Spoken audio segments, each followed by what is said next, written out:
Welcome to Deadzone the Podcast. Were you going to start?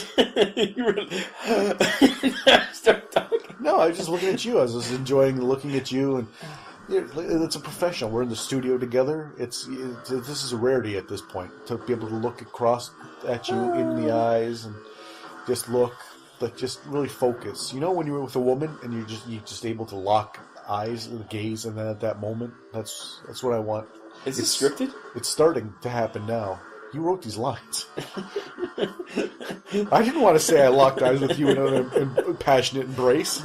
I'm just reading the script. Oh, Ixnay, behind the scenes. Well, but now it's all ruined. Look behind the curtain. This is the outtake. Isn't supposed to come first. Great and powerful Oz.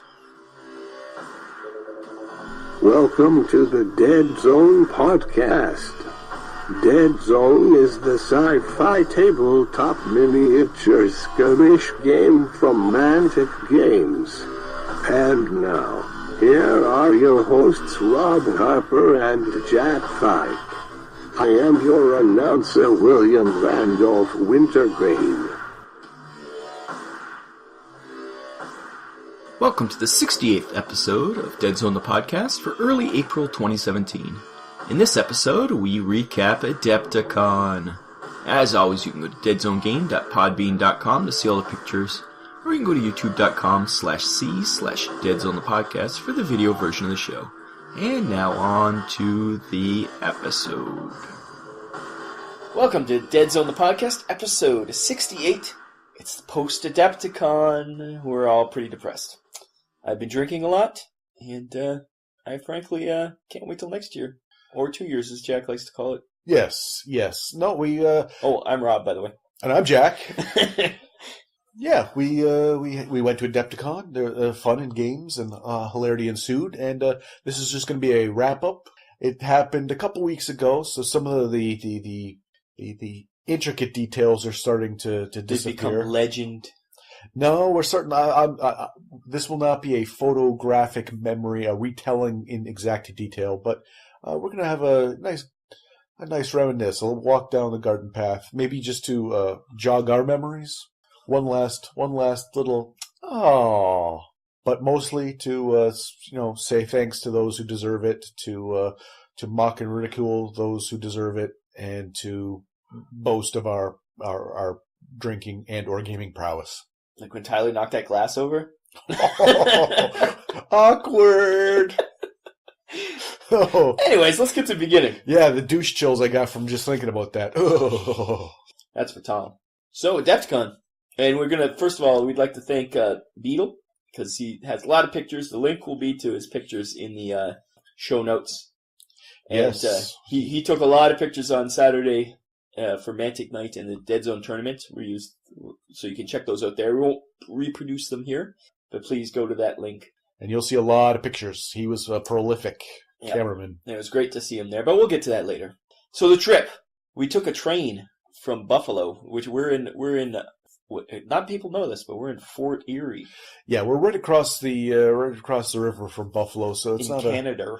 It's not a jaunt to get to the train station, and we passed the border with relative ease. Stuffed in the back of a Mini Cooper. Yes. With all of our luggage, somehow we actually fit in the back of a Mini Cooper. Yeah, I think we're. At this point, the border security in the United States has reached like Berlin, circa the 1980s. Pity was taken on us, crammed in the back of that vehicle, and he waved us through. Well, I think he took pity also in the moment he heard we're going to a gaming convention. He said, "Video games?" We said, "No, tabletop games." And he went, "Nerds." And then just waved us through. Yeah. So luckily, crossing the border was super easy. Going to the train station, pretty easy. Train station was nice. Pleasantly timeless. Timeless. It could have been any era. Well, it was clean. It was, there wasn't a lot of riffraff. There's a couple riffraff. But yeah. But for the most part, nice people. I met a nice woman there. We started talking. There was a romantic interlude. Yes. He almost ended up going to Phoenix with her. Yeah, she was going to New Mexico. She was also, I'd say, about 80. No, probably early 50s. Anyways, yeah, but it was nice, and we went plenty early, just in case the border gave us a hassle. We almost didn't make it, but is this when we bring up the night before? No. Okay, then never mind. then we waited for the train. The train arrived, and we boarded. I guess you have to. I almost couldn't find my passport, and there was freaking out and much hair pulling and gnashing of teeth. And I had resigned myself to not going, but luckily, at the last second, I found my passport. We had just recorded, for whatever reason, everyone decided we needed to do the night before we leave for Adepticon hangout. So Rob bids adieu from the hangout when we all wrap up and says, well, I got to start packing. I had packed a week earlier, had unpacked and repacked to assure that I had what I wanted, how I wanted it. That's how I am. I had packed too, but then I was like, oh, I have to check for Pat's address. And I know that was my passport. I went to look for his address, no passport. Needless to say, I freaked out. And, luckily that was behind us. All day at work, I'm getting messages from Rob. Can't find it. You're going out without me. Can't find it. It's true. It took me quite a long time, at least 12 hours to find that thing. And could you muster up the jubilation right now, like to recreate the at least the noise that you expressed when you found it? I was like in such shock that I wasn't going that I think I got emotional. Yeah, I may have dropped my knees and did a fist pump, but it was Needless to say, it would have, especially after going, I would have missed out on so much. Yeah. But the train ride. Back to the train ride.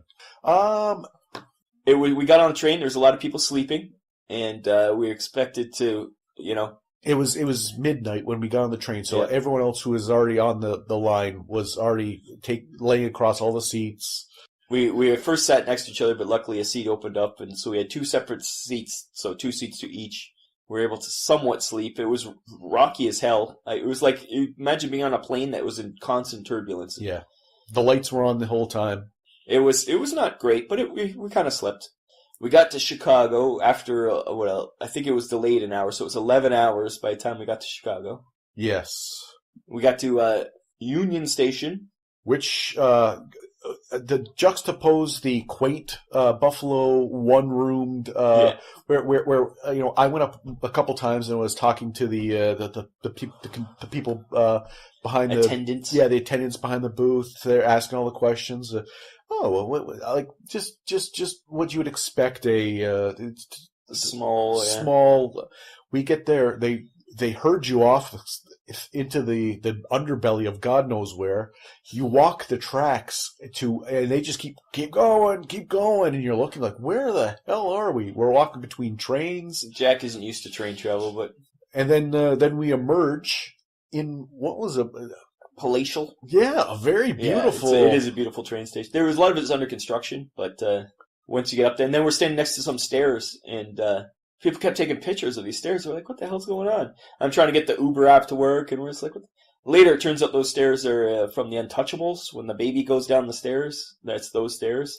Yeah. No idea. We're just like standing next to these stairs. Yeah. So we got our baggage out of the baggage claim, and we were thinking of taking public transportation to meet Community Pat, but the timing wasn't good for that.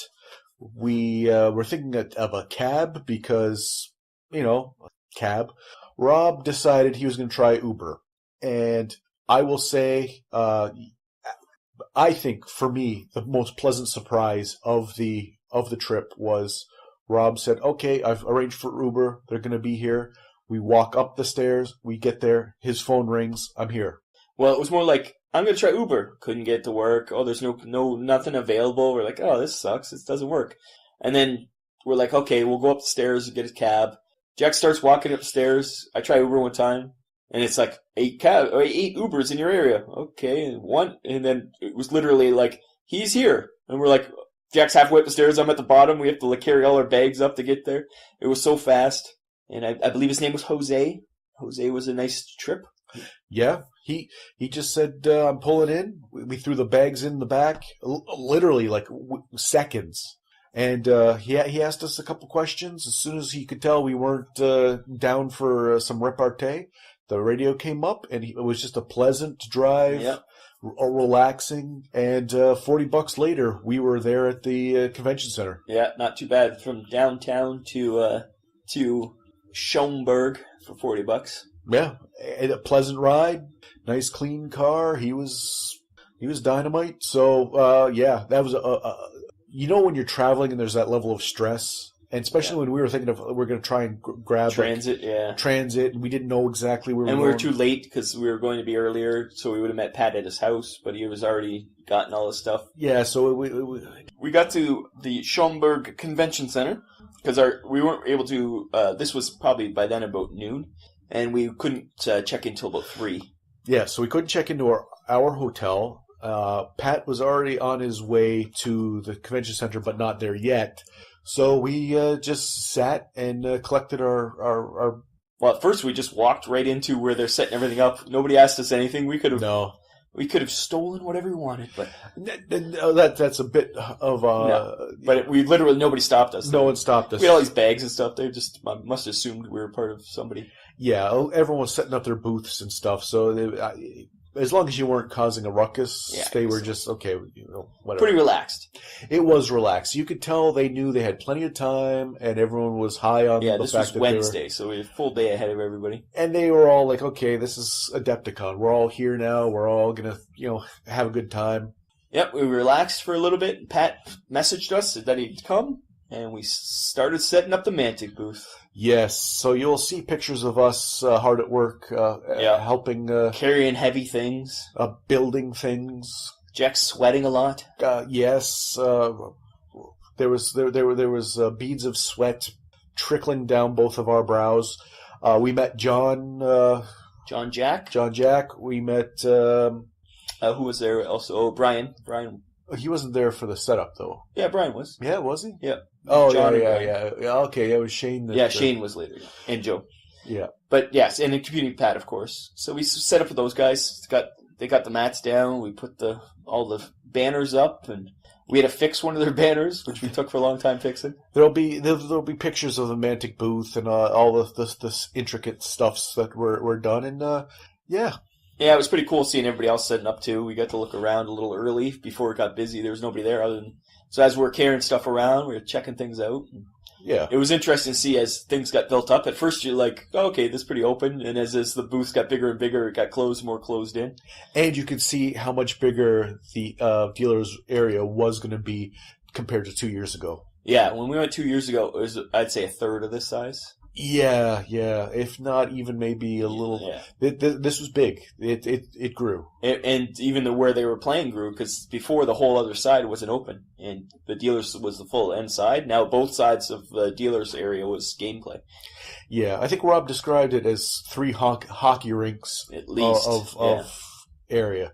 And like X-Wing took up a huge spot on the one side, and there was about demo games, and then the other side was all 40K, and that's just in the main room. Then we were mostly upstairs. We set up some stuff up there, some banners and stuff in the what was it, Nirvana, I believe it was called. Yeah, that's where Kings of War tournament was, and that's where Deadzone was, and jet bikes. Yeah, so after we did the booth down at that area, then we had to set up the Kings of War area. Yeah, anybody who was in that tournament who thought the terrain was poorly set up, it's because the people who set it up were all Deadzone players, and we had no idea how to set up terrain for Kings of War. Yeah, literally. Then Coach was there, and his son Andrew, and we were just pretty much putting mats down. And you and Brian brought up all the mats. Yeah, we brought. We were just throwing terrain down. And so. Really, I heard people both compliment and complain about the terrain, and the whole time I'm thinking, yeah, people who don't play the game set it up. So I actually said that to one guy. He's like, "Oh yeah, I was on this board and it was terrible," and I was like, "Yeah, well, that's what you get from people who don't know what they're doing." Yeah, you get. He had hurt or something. He's like, "There's nothing to hide in," and I was like, "Yeah, I need trees." Well, we got also all the terrain was supplied and the mats were supplied by Adepticon, so. Even Mantic didn't have choice of what they were given. We had a certain amount to put down, and that's all we had. Yeah. So we tried to keep it within themes. There was like desert and and forest and ice boards. So we tried to keep them within reason, but generally it worked out. And then after that, we started playing. Did we play Deadzone that first night? We went out and had... That's right. We went out for... No, that was even before that, because that's before Coach showed up. And then we did the upstairs, and then after that, we were going to go out for dinner, but I believe when Coach showed up, we just went to the hotel. We checked into the hotel, and that was when I said I had maybe 3 hours sleep in the last 24. Whiffed at that point. And we'd done a lot of heavy lifting and work. I'd worked. I went to work the Tuesday, got home from work, we went to the bus, or to the train station. So like I was whipped. So I got my jammy jams on, and I said, "You guys can go if you want." I had my long johns with the little flap in the back. I was ready to retire, and then Tyler shows up at like midnight. Yeah. Tyler eventually drifted in, and so Tyler from Dreadpath Zone, Coach, and Andrew from Family of Gamers 777, and us were all in one suite in the Embassy Suites, and it for the most part worked out. Poor Tyler had to sleep on the floor on some cushions, but he was last to show up, so that's where he gets. And literally, he didn't have a room. We were taking in stragglers. Yeah, we already knew Coach was going to be with us. Well, actually, it was originally just me and Jack, and then Coach and Andrew joined us, which would have been perfect, and then Tyler joined us too, which was still fine. We had fun times. There's a lot of bits trading in that room, that's for sure. Yeah, and really, we didn't spend that much time in the room, and other than Tyler sleeping on a nest. Yeah, but he surrounded himself with all of the plastic he had been given by the end. He was just like a baby bird. I think he's more like a Smaug. A Smaug on his treasure trove? Yes, I think he just... Yeah, it was getting ridiculous by the end. Ridiculous, yes.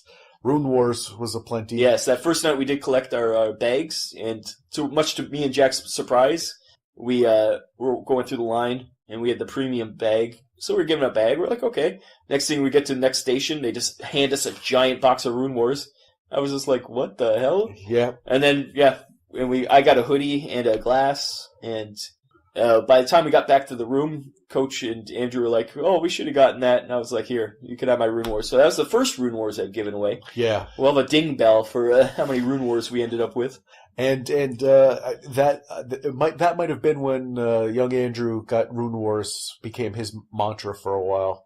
Rune Wars. Rune Wars. Who cares? That was our mantra back to him. That was the first night, and then we tried to sleep like babes because we knew it was a long day. I know I did. And I snored like a lumberjack. Tyler on his treasure trove. That was his one complaint, was my snoring that night.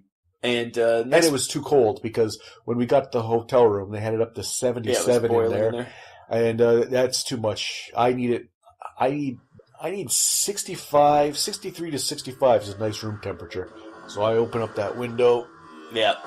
And might as well stop there for a break. We'll come back and talk about the next day at Adepticon. Sound good?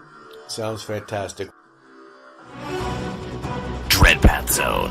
Dreadpath Zone is a YouTube channel dedicated to the Warpath universe by Mantic Games. Deadzone, Warpath, Firefight, Dreadball, and Star Saga battle reports, unboxings, how-tos, and much, much more.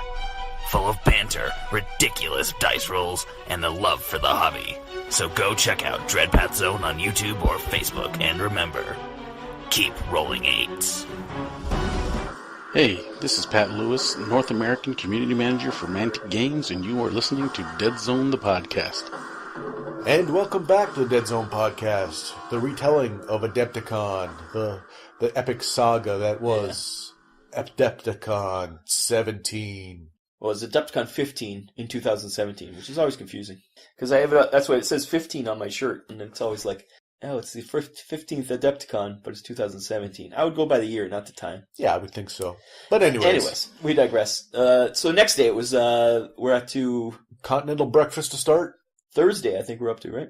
Yes, yeah. Yeah, we definitely got breakfast, and I think Thursday was pretty much, we did a lot of dealer room hanging out, and a lot of playing at Deadzone. I think that's pretty much it. Yeah, this is where it's going to get foggy because at one point we just found a open gaming area upstairs and we just started playing Deadzone. Yep, I think that was pretty much it, and that was Thursday. And we played so much Deadzone, we missed happy hour on Thursday. Yes. Many tears were shed. And that Thursday, was that the first round of the jet bike races? Yes, I believe it was. Yep. And was that Thursday or Friday? No, that was Friday. Thursday, okay. I don't think anything was on Thursday. Okay. Yep, just a lot of walking around, checking everything out, and playing Deadzone. And Tyler came prepared. He brought all his terrain. And we don't know how he fit all this into his bag. He had terrain, he had mats, he had every one of his armies. Star Saga. Which we never got to. And, and he had enough armies for firefight, which that night we started to demo game, but we were hanging out with Bill and Sue from Terrainaholic, and they had to leave, so they had to take their terrain. So was it that night? I believe that was that night. Okay. Yes. Anyways, that was Thursday. Next Friday, what happened Friday? Jet bike races on Friday. Once again, we played some Deadzone in the morning. And jet bike races where Tyler came in. He got qualified, and then he ended up coming in last. He qualified second, I think. And in the end, he ended up getting the last place in the jet bikes. Yeah. That kid. And he said some bad die rolls to kill him. We went and we didn't want to be in the same heat as him. Yeah, he was in the very first one. Spread out. We said, we'll be back. The next one was at noon. At noon, we went to an amazing place to eat called Big Chef, which was just near our hotel. Yeah. We had some great food. And then the next race was at 2:00, and I think by then we were playing Deadzone or something. We never got to any of the official jet bike races, even though we built our jet bikes. Yeah, that was pretty shameful. That was and Friday at one point where we had open gamed the day before was going to be a bit trade. Yeah. So we had to move to this side of the room. And then at that point we were like, okay, you know what? We got to take matters in our own hands. We basically said we're claiming this part of where the Deadzone tournament was going to be the next day. We didn't disturb any of the area where Kings of War was set up, but there was some table space, and we just set up. We took over, yeah. Yeah, I think 2 or 3 tables. 2 or 3 tables, and we had a couple games going there, just playing pickup, and that's when we started meeting friends. Yeah, we'll get to all the shout-outs near the end, but we did meet up a lot of great people. But that was also the first night where Tyler was playing a firefight game, and Jack was helping all the people that are going to be in the Deadzone tournament playing the game, how to learn the game. And I put my foot down. I was like, "We're going to happy hour." So I had to drag everybody out. Tyler never came that first night, but everybody else I dragged to happy hour. He was playing firefight with someone named Nick, who he had met online, and that was a game changer. Tyler after that was on fire for the game. Some of the stuff that he wasn't so certain about how it worked, and any of the questions he had were erased. He had nothing but praise for Nick about his understanding of the game, and I think that the Dread Pass Zone's content is going to and really the Third Sphere is really just going to skyrocket. Yeah. So, we finally got to happy hour, which was great. Free drinks and free snacks. What was your favorite snack, Jack? That night they had nachos, but the cheese was kind of very fake. But I was fine. After a few drinks, it all tastes good. I was drinking Devil Punches. Yeah, they had 2. One was Jungle Juice, and the other was Devil's Punch. Devil Punch, I believe. Yeah. And plus, they had beers on tap. They had they had a good selection of free drinks. Yeah, and we were pleasantly surprised. Yeah, and pleasantly buzzed. Yep, and it was good times. Because in Canada, you can't do that. Not free drinks like that. But, no. yeah. And did we go back after that? I think we might have gone back to Adepticon even after... Happy hour? I don't know. I think we did, because at some point we played John Carter in his Teenage Mutant Ninja Turtle lists. And, I got beat with my Asterians, and I don't know what Tyler was playing. I can't remember. He got beat, and then Coach revenged us. He beat him down. And that was sometime. I can't remember if that was before Happy or after. Needless to say, the alcohol and the tiredness in the alcohol got to us at some points. Yeah, brain damage started to kick in. Yeah, I can drink. There's no question there. But you get we walked a lot. Yeah, it was only about a 5-minute walk from our hotel, but it was cold. It was very cold in Schaumburg. But even during the day, walking through the dealer rooms, just walking through the dealers' halls, I think my dogs were barking. Yeah, we went through the first day. We went through about half. Yeah, we didn't even get through it all yet. Then, then we went through with Coach. And he has to talk to every single person. He knows everyone. So he'd go to the booth and he'd be like, "Hey," and I'm like, I'm not interested in this in the least. Whatever the game that happened to be, or even if I was done looking even before they. Yeah, we'd like walk way up while they were still talking, walk back. We walked back and forth, still glad handing each other. So we did a lot of walking, and it sounds silly to say, but it's tiring. Yeah, it is tiring. We between the travel, the setting up, but the adrenaline was up. Yeah, and then you get some booze and some fresh air in you, and food. At some point, we met the mini war gaming guys, and Matt was like, we said we're just down the road from you, and he said, "Oh, what do you play?" And I said, "Well, we play Deadzone. We do a podcast." And he's like, "No, what do you play?" And Coach had to go like, "He doesn't play 40K," and that's when my mantra of "What's 40K" started. Yeah, and so. Because now GW was present at this Adepticon, so a lot of people were like, "Well, in 40K," or you'd be in an elevator and they start talking 40K to you, and I'd be like, "I have no idea. What's 40K?" Yeah. So that started to be a running joke. We did have quite a few running jokes through the whole Rune Wars. It would just be like Rune Wars. Who cares? And what's 40K? And what was then the Jack and Andrew started making memes. Andrew was making the memes, and I would laugh at them. Yeah. It was a symbiotic... He was audience of one. Yes. I was his muse. So that brings us to Saturday, and Saturday was the Deadzone tournament, and it was all day. It was from I think 9 a.m. or 10 a.m. to 5 at least, and then after that was Mantic night. We had to sneak in the happy hour in between, but yes, Jack was the ringer for the Deadzone tournament, and I was kind of when I wasn't with Andrew looking at Flames of War, I was helping out Shane, the great TO. He was doing a good job, organized everything. But Jack, please tell us your experience with Deadzone the tournament. I had fully intended on playing with the Veerman. When I went there, I didn't want to bring a list that would be. I wanted to be about 50-50. Successes. I didn't want to be there to crush people, but I also didn't want to be a buy. I didn't want someone to go, "Oh, well, you got Jack, and he was there as a ringer, so that's why you have so many points." I wanted to be challenging enough, but not be crushing people who were just there to. So, but the problem was not the problem. Problem, wrong word. The thing was, I played Veerman for 2 days straight because every time someone walked by, I went, "What is that? Deadzone? Can I give it a whirl?" I'd say, "Come on, let's sit down. Here's your army," and I would play with the Veermen because the Veermen are good punching bags. They're a good punching bag. So I had played I don't know how many games of Deadzone by that point. Teaching people things and from novice. I played Sue a couple times. Sue Foreman from and I played Bill, and I played some fans and some strangers. Yeah. So I was done with the Veerman. So what did you bring into the tournament? I brought some Marauders. He brought Marauders, people. Yes, that joke was revealed to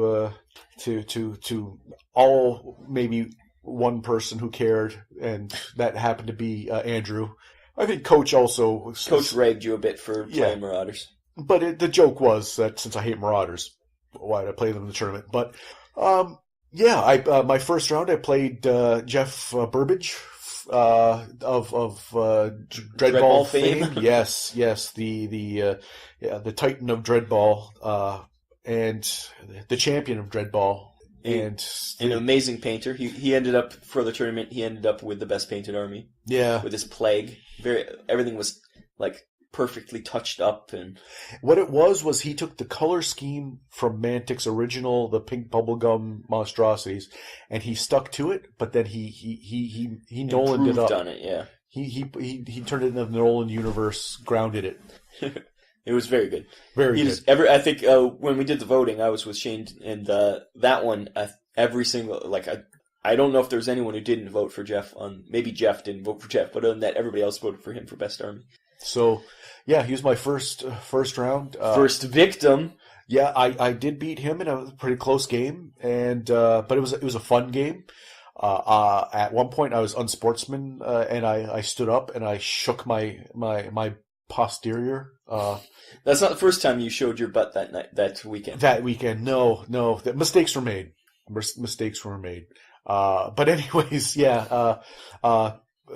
Jeff had gotten a little saucy with some mortars and knocked me off of an objective. Then decided he was going to follow up with some more mortars, a grenade that knocked me right back onto the objective. Statistically improbable, but enough for me to dance. And then your second person you played was Bill Foreman, Trainaholic, a good friend of the show, good friend of ours. We've known him for a while, but I think this weekend we've cemented the fact that he's good people, we're good people. Yeah, it was good. Him and Sue were great. They're such nice people. I talked to Sue for hours. Yeah, and Bill is so energetic and so happy to do. He could be losing, could be winning. He's still got the same energy level, and he's such a great guy to be around. He apologized me for the full shellacking in which he delivered, and he ended up doing pretty good in the tournament. I think he was 5th overall by the end. He the beginning of Adepticon, he was like, okay, we don't know the rules, whatever, and I played Sue a bit, and I played him a bit, and the difference between his first few games and once it started clicking, and once it just took playing. I guess he's not a rule book reader, he's a game player. Yeah, he plays the game and learns it as he plays. And I told him at the time, the difference is, you can tell, and he, through a recon roll where he had the ability to come onto the board from the side, a Teraton round 2 appeared in my deployment zone and proceeded to tear up goblin snipers like they were tissue paper. And he apologized the whole time with a smile ear to ear.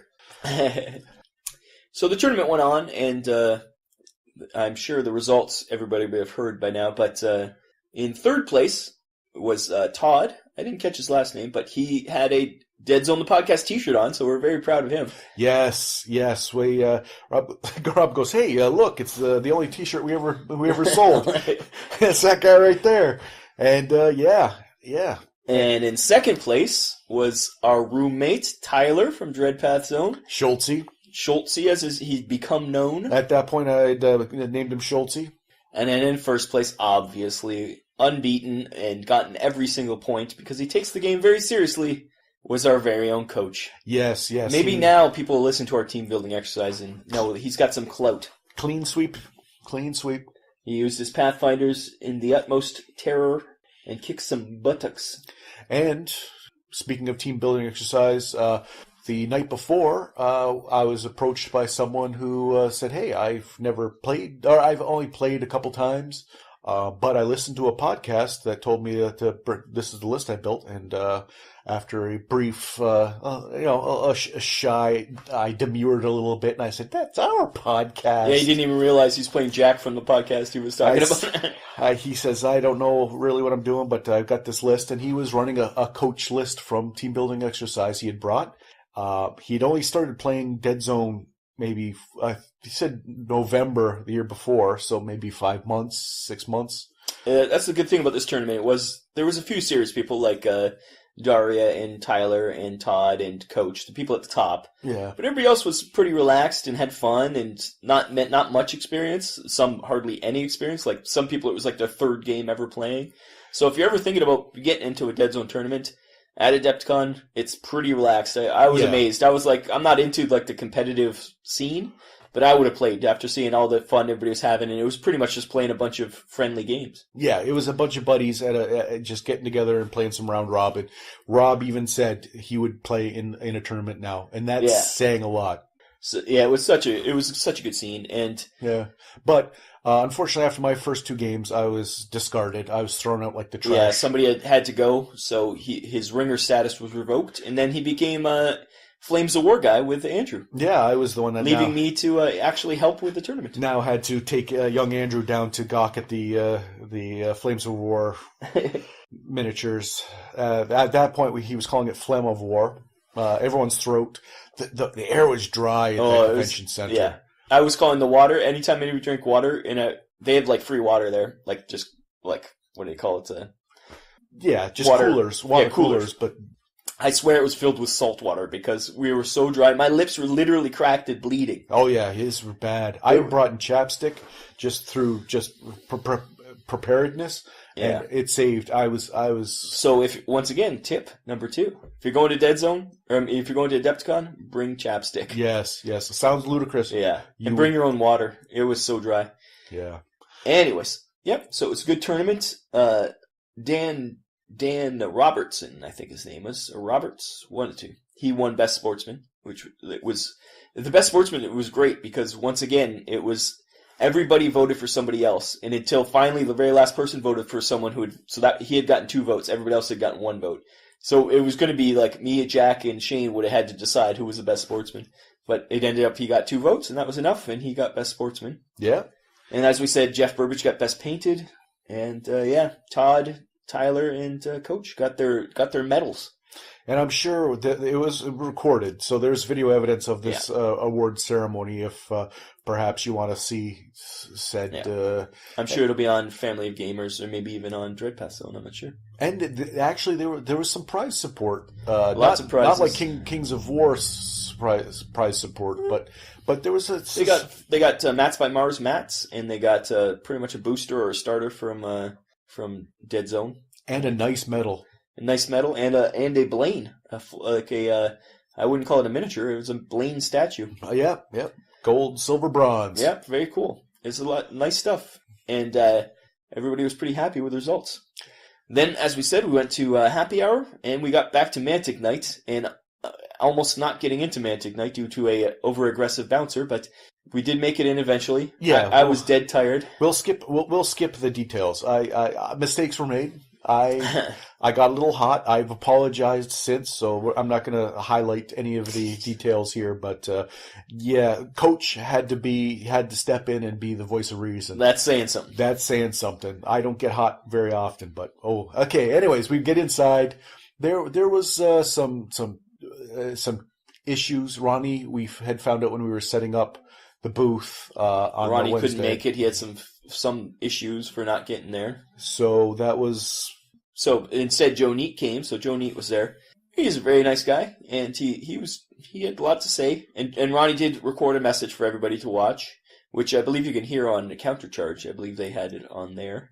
And it was pretty much, he had kind of semi-announced a new Kickstarter for Dungeon Terrain, sort of.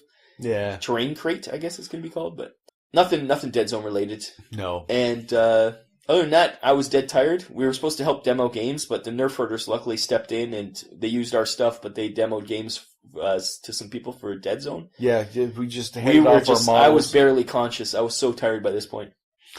And I was there to mingle, and I met some people and enjoyed and had some beverages, and Mark Selinsky, I think I spent most of the time talking to him. It was really nice to just get some FaceTime with him. And do stay tuned to such a nice guy. Next episode will be a lot more Mark and some Rob.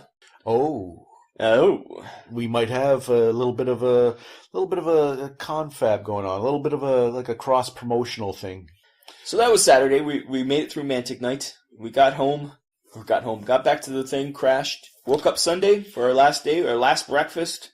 Yep. Great free breakfast at their place. And we went back to the con, bought a lot of stuff. Not really that much stuff, but we helped break down the Mantic booth. Yes. And put that away, brought it to the storage shed. Got a nice meal at Pat's house. Yeah, we once we broke down the Mantic booth, we got to see some of the differences between the setup and the takedown. The setup, everyone was a leisurely pace, a lot of laughing and cajoling and visiting and stuff. The teardown was done at a blistering pace by people who were tired. There was a lot of exhausted people.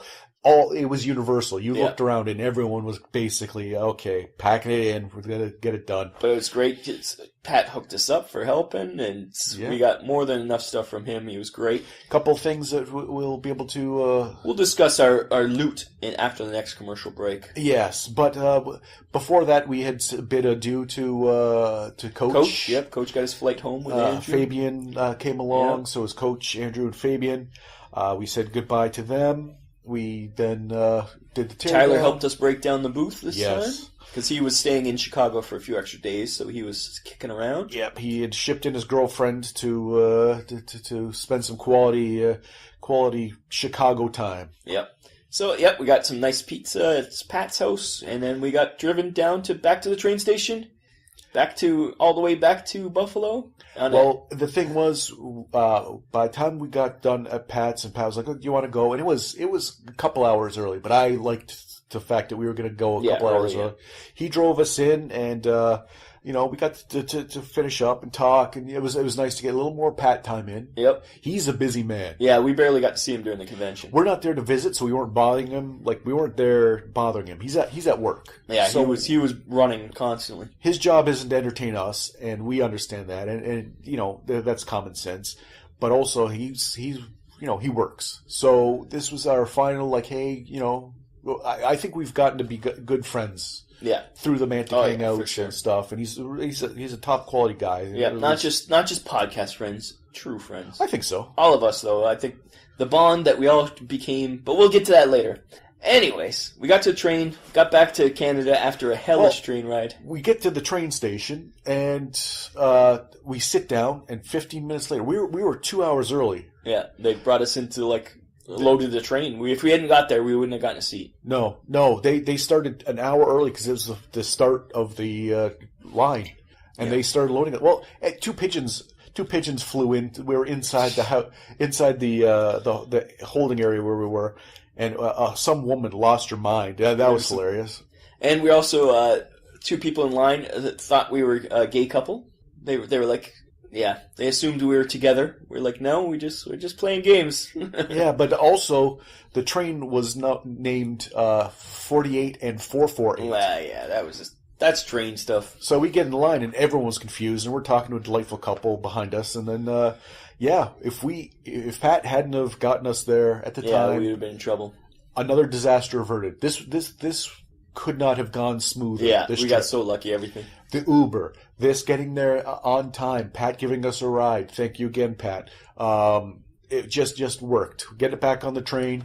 Once again, an hour late. We got picked up, this time by my father's Lincoln Navigator. Yeah. Lots of room. Lots of room. Once again, at the bridge. Our bags were so laden at this point. My zipper was actually breaking because I had so much stuff in there. And you know what? Just the packing was just a whole ordeal in itself. We'll discuss our swag, but we got it to the border. Once again, we mentioned we were at a gaming convention. Once again, he coughed nerds and let us through. I declared half a bottle of rum, and Jack declared a single bottle of beer. Yes. I wanted one for the ride on the train because I thought if I was going to take it on a carry-on because I needed some sleep. And no, I packed it in with the... Yeah, you put it in the wrong bag. Because my carry-on wasn't what it was going to be intended because I bought a battle foam bag. Yeah, we got a new battle foam bag to fill it with all the miniatures. So that was my carry-on, and there was no room for beer in there. And we made it back to Canada. So that was the trip. We're going to take another break, and we'll come back to talk about our swag. And this commercial here, if you don't want to hear it anymore... just go over to Patreon and take a gander. Just letting you know. There is incentive.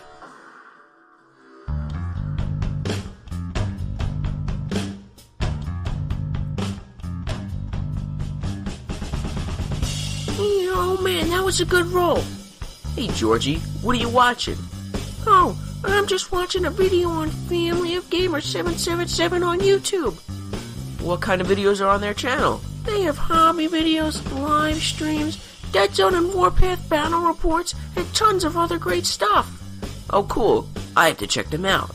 Remember, that's Family of Gamers 777 on YouTube, the hub for all things miniature wargaming.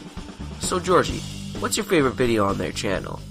I love them all so much. To pick just one, what do I know? Welcome back to Coachin' Friends, and today I'm joined with Roberto and Jake. Welcome back. And now let's talk about all the swag we got. So let's talk about, first of all, what was in the premium bags. So, I got... We got tons of miniatures. It's been a little bit of time, so I want to You will make see. sure. I laid out all my stuff neatly in a beautifully on my bed with a lot of all the things I got. We did get a huge War Machine book, which I don't know where I put that now that I think about it. But it's like a super hardcover War Machine Prime, which I'm probably going to sell online. It's gorgeous. It is a beautiful book. It's like $60 or $40 value. We got tons of just miniatures, bases. What else we get in there? I got some German soldiers. This is all that was just in the premium bag. Of course, we got Rune Wars, which I gave away. We never talked about this. I gave away a Rune Wars. Ding! And then when we were sitting around just playing some Deadzone, somebody came into the room and was like, "Anybody want Rune Wars?" And they had a box. It was Adepticon people, and I guess that's what they do. You know, if just as you're playing and stuff, they come in and seed the area with various prizes and such. So I ended up with another box of Rune Wars, and Jack ended up with another box of Rune Wars. I gave that box of Rune Wars to Tyler? You gave that first one to Andrew. And to Coach, and Andrew. I think the second one I gave to Tyler. Yes. And then, so Jack had two anyways. I was like, we're going to have enough. We have two. Yeah. And then I wasn't being greedy. There was people that didn't have any, and we were like, okay. Yeah, we're just handing them out.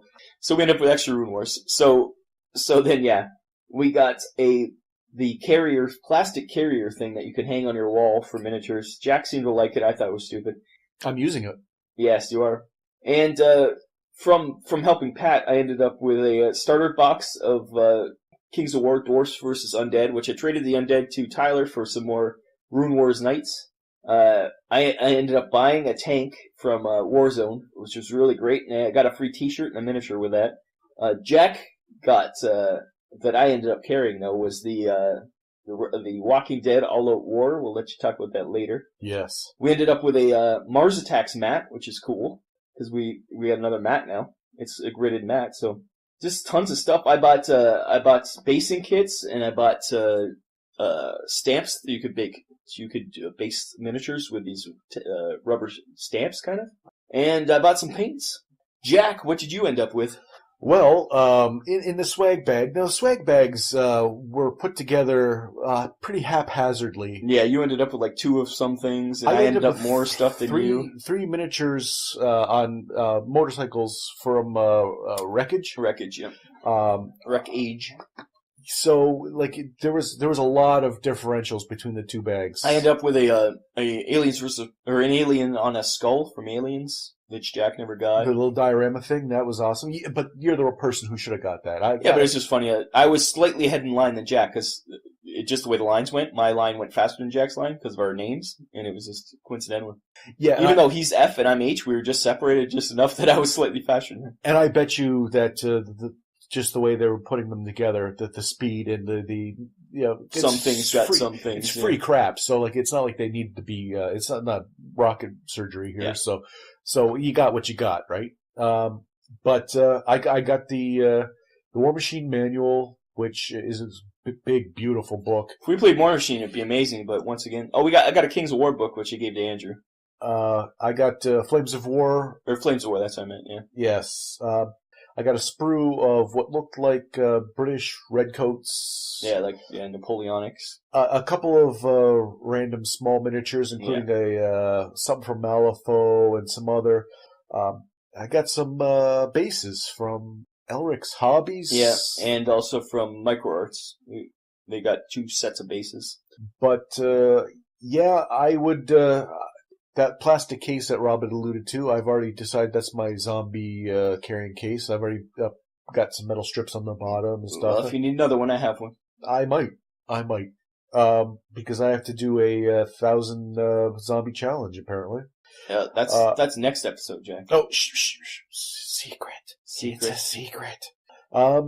The swag bag, mine had a little less than Rob's, but it was for $50. I got my the Rune Wars alone was And the War Machine book alone. yeah. So like I'm not going to complain about, but it's when it dawned on me that the size of my luggage is We're starting to get an issue when you have two boxes of Rune Wars. Needless to say, when the poor maid had to clean up our room, there was literally a tower of Rune War boxes. Yes, and such gorgeous miniatures. You couldn't not. And nice boxes, too, but you couldn't fit them. The Yeah, boxes were, no. I'd say, 6 inches deep. Like, they're huge. I regret not taking a rule book now. I didn't have the room. You can't lament. No. I couldn't take all the stuff inside. It was so beautiful. Stuff I gave half of it, left half of it there, like all these tokens and yeah, dice. it's a shame, and but who knows? We were getting them for the miniatures, really. And what else did you get for, you also got some undead? a box full of Mantic Undead. There's something going on there. I've got some string and pictures on the wall, a la like the question. I'm following a lead that I'm not going to divulge right now, but I'm onto something with those. And then at Mantic Night, we were given a little bag. It was a bit disappointing, a little light, but I was mocked because I thought something was a CD. And it was a for Walking Dead. It's a like a marker for area effects, I think. Yeah, Tyler had a good laugh at that. But I did purchase some River Guard for Kings of War because they're frog lizard guys, and I liked the looks of them. I got some Shambling Walker trees. That's right, for helping Pat. And my purchases amount to. I went and bought some washes from Secret Weapon, which anyone who listens to this podcast knows that's what I was there for. And I bought some Soft Body Black and some Armor Wash. And you got, or was that later? You got the Rust Effects. And I got the Rust Effects the first, because that was also something I wanted. Now that I've tried them, I wish I would have done something a little different, but I just spent, they're cool. $10 on one little thing just to see. Yeah, I got the Secret Weapon basing kit. It has terracotta earth and dried earth and sand and stuff in it and water effects. And so far I did the terracotta, and once I did some working with them, it's pretty fun. Yeah. And Pat asked us to go, he was stuck in the booth, so he asked us to go back to Secret Weapon to buy him some stuff, and needless to say, Jack and I bought more stuff. So Yes. And then,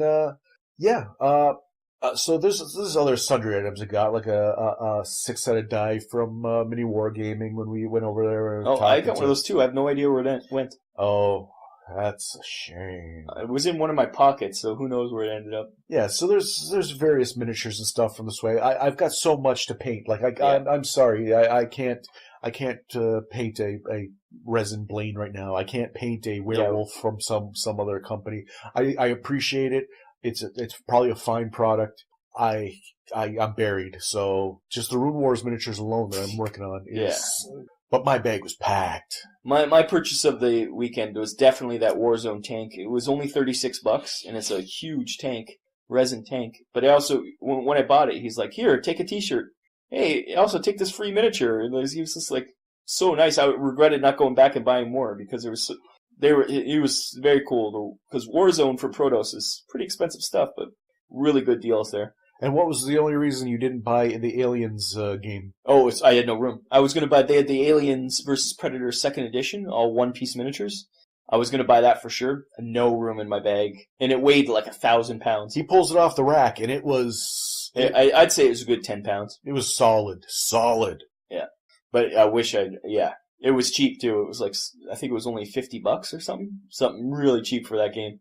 But, c'est la vie. What we learned, bring empty bags, because when we came back, our bags were literally bursting. Yes. My bag was marked heavy and on a train. So from the train, someone along the way had to mark his bag.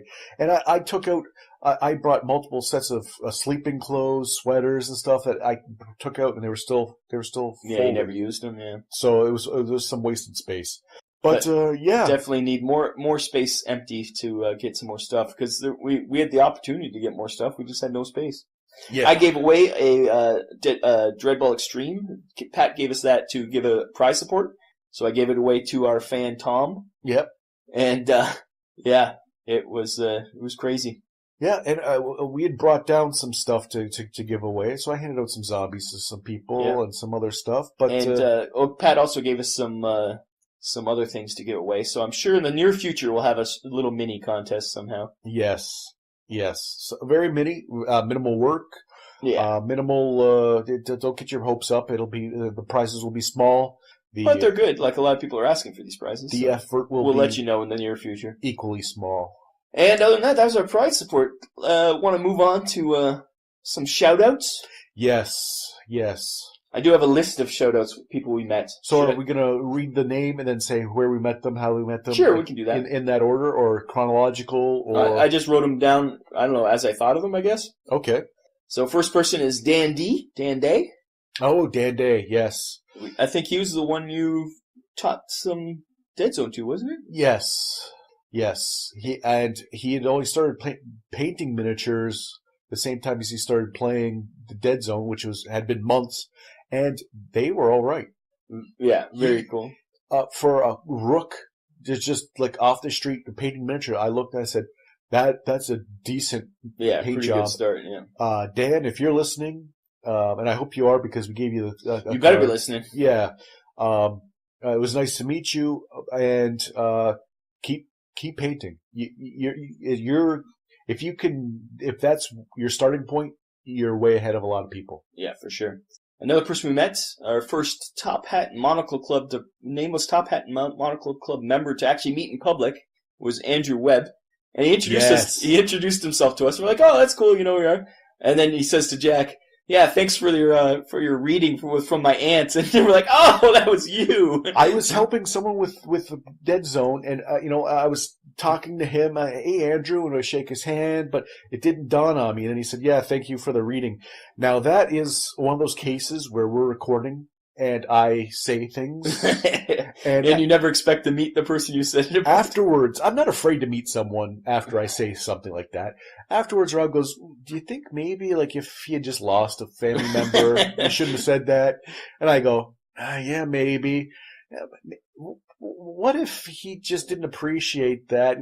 You went a little. He liked it a lot. He led with it. Yeah, he led with it. He was a great guy. Yeah, and Andrew was. And I talked to him for quite a bit. Yeah, he was really cool. Yeah. And the next person was Todd, who once again he had the Deadzone the Podcast T-shirt on, red. Represent. He's our man. You looked both adorable in the shirt, but also showing pride, Deadzone pride. Yep. Quite frankly, I wish I would have spent a little more time talking to him, but he was busy doing well in the tournament. Yeah, he was a Deadzone animal. So probably at that point he was like, yeah, I don't need you anymore. I've surpassed you. The next person I met was Chris. I was walking through with Andrew, and all of a sudden some guy just was like, he's looking at me, and I'm like, why is this guy staring at me? And then I passed him. He goes, hey, Rob. And I was like, I don't know anybody here. What? And I turn, and it's Chris. And Chris shakes my hand. Oh, I love the podcast. I was like, wow, I can't believe that you know me from the podcast. Yeah. And it was great to meet him. He was a cool guy. We talked to him for quite a bit. He was the one who had a bow from the tournament early, but yes, he had to go mail some stuff. And I talked to him for a long time. He was really cool. And you know what? Fun. We talked about a whole bunch of different things, a whole bunch of just super. I could talk to him for days. Yeah. But at one point he showed me, I do some airbrushing or whatever. He showed me some pictures, and I just, Chris, if you just want to make someone feel like inadequate, just show them this is one of the trying things out, and he's like, one of the 7 deadly sins. This one's, I think he was showing me lust or something, and from the game, Dark. Either way, I looked at Dark Souls. I went, oh yeah, you're talented, but fantastic guy. We also met, of course, Sue and Bill Foreman from Terrainaholic. They were just as good as they see them on their channel. They're like that by 1,000 in real life. Just genuinely good people. Like Sue volunteered to go pick up Coach Fabian and Andrew from. She had to drive an hour from where they live to pick them up at the airport and bring them to the hotel. just out of the kindness of her heart. Like, she was great. And then Bill, like I say, his energy and he just loves life and loves being in the scene and great people. You know what? Seeing his face when Tyler was playing Firefight on his terrain, that was like that. Once again, you go Dread Path Zone to hear that game on. He has that on this channel. You can hear Bill talking about it in the background, and so excited. Just the look of the people enjoying it on his terrain. Oh, that made his day. Like, you could tell he was just thoroughly happy. Thoroughly happy. Yeah, it was great. And, of course, the next person is Jeff Burbage. We met him before, 2 years ago, but now we got to hang out with him a bit more. And he's, once again, good Canadian fella. Yeah. And what he knows about Dreadball and what he is the man. He showed off at Mantic Night the Dreadball Ultimate board he designed for version 2. Remember when Tyler spilled a drink all over it? Full drink. Total, everything. Ruined everything. No. Oh. Tyler, we love you. We just like bringing it up. It's hilarious. Yeah. That was funny. Jeff is certainly, he's into Dreadball, and he knows Dreadball, and he's also an amazing painter. A nice, laid-back guy. Yeah. Tyler hawked a drink all over his stuff, and he just don't worry about it. It's all got cut. It's all washable. Yeah. He's great. We also met Shawn, Beetle from YouTube, who came down. He emailed me and was like, "What's the chance of meeting you guys?" And we said, "Hey, we're just here playing Dead Zone. Come on down." And he did, and it was great to meet him. He was such a nice guy. Took tons of pictures, as we said earlier, and he said nice things about things that we like to hear. And he stroked our egos just enough. Yeah, it was great. And and I talked to him for quite some time. Really nice guy. So great to meet him. At Mantic Night, we met Christian. Yes. He was, once again, another guy who we've seen his name around and on Facebook and stuff, and he just super friendly guy. Yeah. Great to hang out with at Mantic Night. Yeah. And he, Mark Zielinski and I, we stood and talked for I don't know how long about a whole bunch of stuff. It was just nice, especially like you said, we were whipped at that point. Yeah. And just to have just a comfortable conversation with some people without, because no pressure. Yeah. Yeah. Every once in a while, I feel like I got to start entertaining, so I get out there and I start jucking and jiving. Hey, everybody, look at me! But you were nice and relaxed and drinking beer. Yeah. And so it was nice. And speaking of Mark Zielinski, of course, and his daughter, it was great to meet them. Yep. And Mark, once again, another genuine guy. What you hear is what you get. He's so energetic and fun. And yes, yeah. And once again, next episode, you might hear him a bit. Yeah. Basically, we discussed some other projects in the future that we might be getting involved with. As a lot of maybes, and we're got some stuff. But definitely next Deadzone the Podcast, we're going to have some guests. Yep. And, of course, Steven from Mod Cubes. He was showing off his new, do you remember what they were called? It was like Mod Bits. Mod Bits, yeah. It was like a new kind of toy. But he was surprised how many people kept asking about the Deadzone Mod Cubes, which is great. Please keep bothering him so he keeps putting them in stock. I got a business card, and I don't want to alarm anyone, but navigating the interwebs is not my forte. I couldn't find the perfect link that we have in our show notes on the show where we got the Mod Cubes. We got to put that link back in there because first of all, we went up and we said, hey, I want to buy, because I did. I was genuinely, I had You wanted to buy extra command dice. I wanted to buy extra command dice. Jeff Burbage had already picked up he had them at the tournament. Yeah. So when we were playing in the tournament, we both had the Mod Cubes, which is super convenient since they're so great for the cases and everything.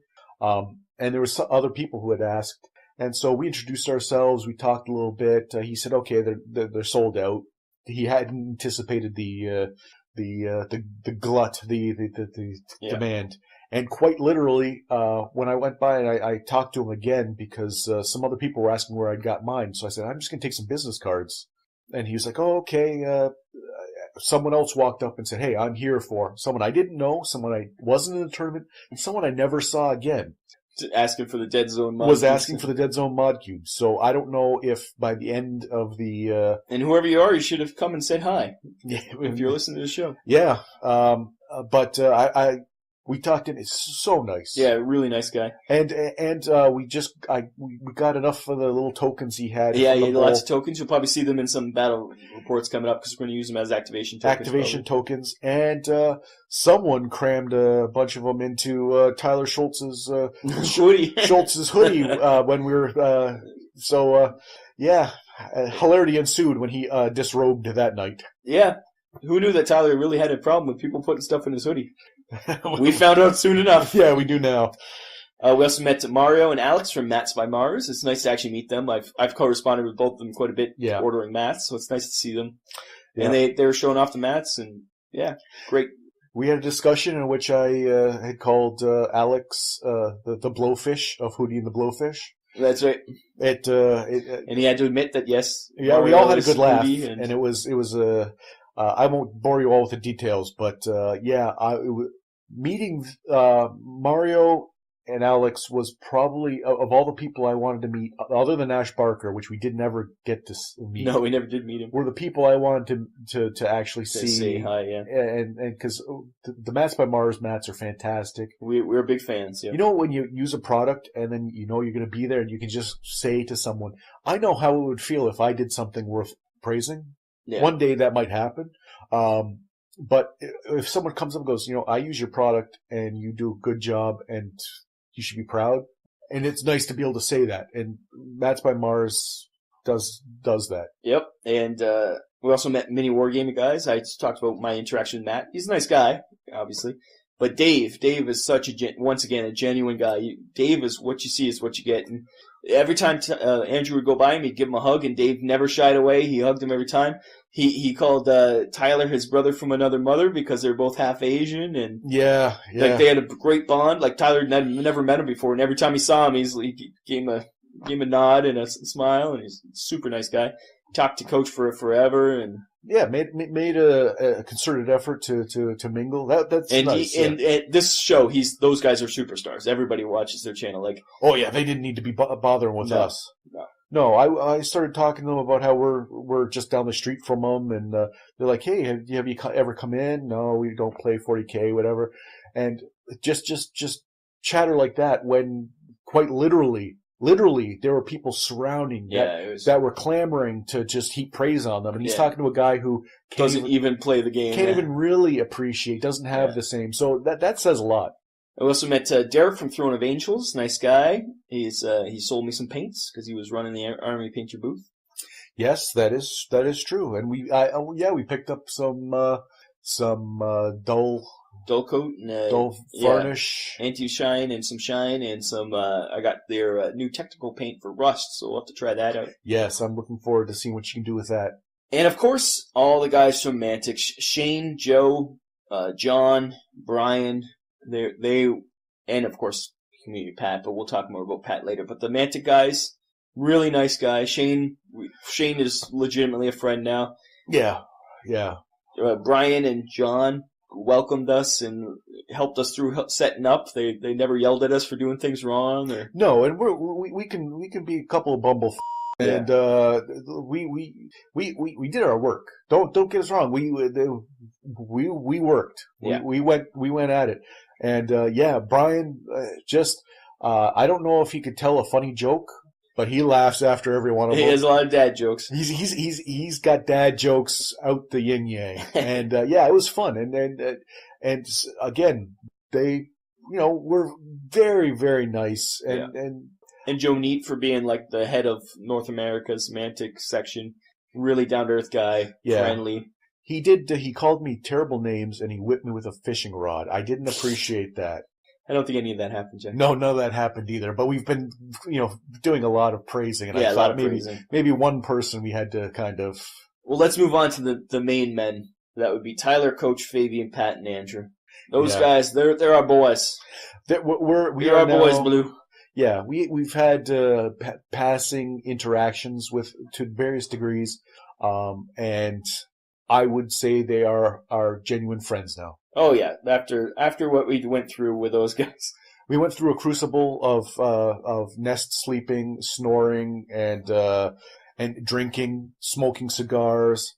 Yeah, ragging on each other and having each other's backs when things got a little hot. Yeah, so, it was good times. Good people and good times. Yeah. And I'm glad that we went. Great group. Yep. And Pat, he's a superstar.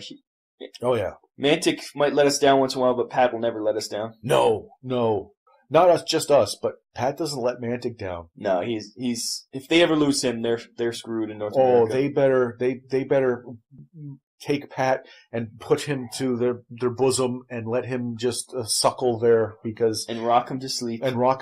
Sing him a lullaby. Yeah. Go to sleep, Pat. Go to sleep. Go to sleep. I love you. Yeah, Pat's the man. Yeah. So I think that's about it. That was Adepticon. That was Adepticon. This is, I think, a long episode. A long episode, but we had to. We sped through. We didn't give the details. No, there was too much to talk about. There's I'm too sure much more to will talk trickle out as we go. Yeah, too much to talk about. Not enough. A little bit of time has passed, and I think we will have an episode with Tyler and Coach Shawn to talk to them. Maybe get Andrew in there too. And we'll talk about our mutual experiences and make fun of Tyler not getting a drink over on somebody's mat. And there is a Family Gamer 777 video of us wrapping up at the hotel room, in which we each give we talk a little bit. We all discuss. And we do have our special guest appearances on the important questions video he does. Yeah. So I think ours are some of the funnier ones. My cameraman work was astounding. And by then, that was Mantic night. I was so out of it, and we were just goofy. Yeah. Goofy. So thank you for listening to this long one. I hope it was somewhat enjoyable, just recapping our fun times. Yes, even if it's just our new friends listening for their mention. Thanks a lot, guys. We hope to see you next year. Yeah, and you guys made it for us too. Just even just coming up and saying hi was it's outstanding, and thank you. Yep, great Genuinely. Time.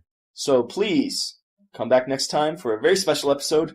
And until then, I've been Rob, and I'm Jack. This has been Deadzone the Podcast. We'll see ya. Bye-bye. Thank you for listening to the Deadzone Podcast. I have been your announcer, William Randolph Wintergreen. Visit the website, deadzonegame.podbean.com. Email your hosts at deadzonepodcast@gmail.com. On Twitter, you can follow the show at Deadzone Podcast. The Deadzone Podcast is a production of Vinland Old Time Radio Productions.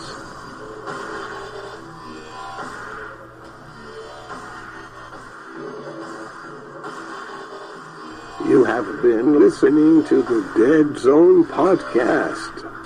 And now, a word from the fine folks at Vinland Old Time Radio. You think this is funny? Oh, you don't? Oh. Then maybe you'll find Vinland Old Time Radio more of your liking. More of your liking indeed, Rob. VinlandOldTimeRadio.podbean.com. It's where the funny lives.